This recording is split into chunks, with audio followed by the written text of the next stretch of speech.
ಪ್ರೇಕ್ಷಕರ ಗ್ಯಾಲರಿಯ ಎತ್ತರ ಕಡಿಮೆ ಇದ್ದದೆ ಧುಮುಕೋದಕ್ಕೆ ಈಸಿ ಆಯ್ತಾ? ಸಂಸತ್ ಪ್ರವೇಶಿಸುವವರ ಶೂ ಬಿಚ್ಚಿ ತಪಾಸಣೆ, ವೀಕ್ಷಕರ ಗ್ಯಾಲರಿಗಳಿಗೆ ತಾತ್ಕಾಲಿಕ ನಿರ್ಬಂಧ, ಕೇಂದ್ರ ಗೃಹ ಸಚಿವಾಲಯ ತನಿಖೆಗೆ ಆದೇಶ. ಇಂಥ ಮತ್ತಷ್ಟು ಸ್ಟೋರಿಯನ್ನು ನೋಡೋಣ ರಾಜಕೀಯ ನ್ಯೂಸ್ ಟಾಪ್ 9 ನಲ್ಲಿ.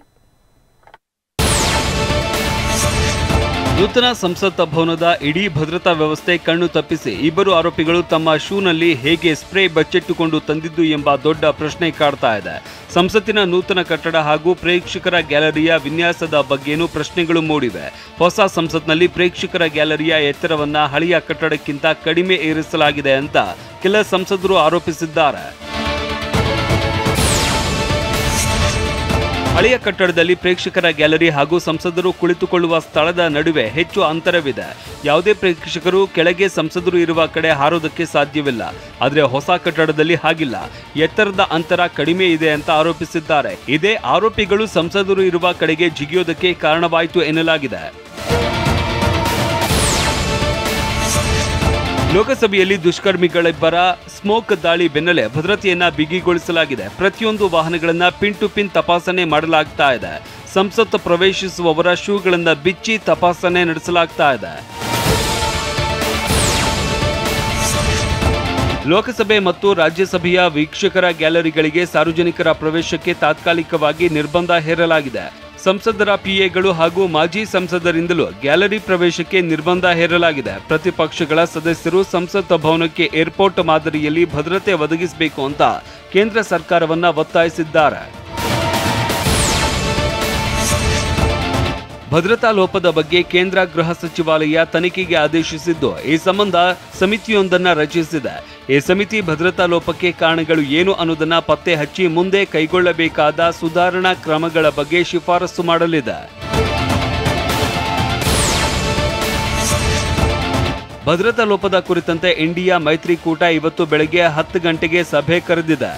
ಮಲ್ಲಿಕಾರ್ಜುನ ಖರ್ಗೆ ನಿವಾಸದಲ್ಲಿ ಸಭೆ ನಡೆಯಲಿದೆ ಅಂತ ಟಿಎಂಸಿ ಸಂಸದ ಸುದೀಪ್ ಬಂಡೋಪಾಧ್ಯಾಯ ತಿಳಿಸಿದ್ದಾರೆ. ಅಷ್ಟೇ ಅಲ್ಲ, ರಾಷ್ಟ್ರಪತಿ ದ್ರೌಪದಿ ಮುರ್ಮು ಅವರಿಗೆ ದೂರು ಸಲ್ಲಿಸುವುದಕ್ಕೆ ಪ್ಲಾನ್ ಮಾಡಲಾಗಿದೆ. ಇದಲ್ಲದೆ ಘಟನೆ ಕುರಿತಂತೆ ಕೇಂದ್ರ ಗೃಹ ಸಚಿವರ ಸ್ಪಷ್ಟನೆ ಕೇಳಿ ಲೋಕಸಭೆ ಮತ್ತು ರಾಜ್ಯಸಭೆ ಎರಡರಲ್ಲೂ ಪ್ರತಿಪಕ್ಷಗಳು ಹೋರಾಟಕ್ಕೆ ನಿರ್ಧರಿಸಿವೆ.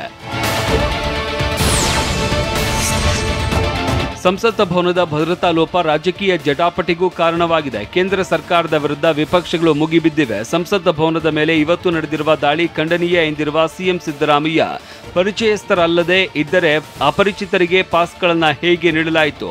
ಪಾಸ್ ನೀಡಿದ ಸಂಸದರನ್ನ ವಿಚಾರಣೆಗೆ ಒಳಪಡಿಸಬೇಕು ಅಂತ ಒತ್ತಾಯಿಸಿದ್ದಾರೆ. ಸಂಸತ್ ಭವನವೇ ಸುರಕ್ಷಿತವಾಗಿಲ್ಲದಿರುವಾಗ ಗಡಿ ಸುರಕ್ಷಿತವಾಗಿರುತ್ತಾ ಅಂತ ಪ್ರಶ್ನಿಸಿದ್ದಾರೆ. ಕೂಡ ಸೇಫ್ಟಿ ಇರೋದಿಲ್ಲ, ಸದನಕ್ಕೆ ಲೋಕಸಭೆಗೆ ಇರೋದಿಲ್ಲ, ಸಂಸತ್ತಿಗೆ ಇರೋದಿಲ್ಲ, ವಿಧಾನಸಭೆಗೆ ಇರೋಲ್ಲ, ವಿಧಾನ ಪರಿಷತ್ಗೆ ಇರೋಲ್ಲ.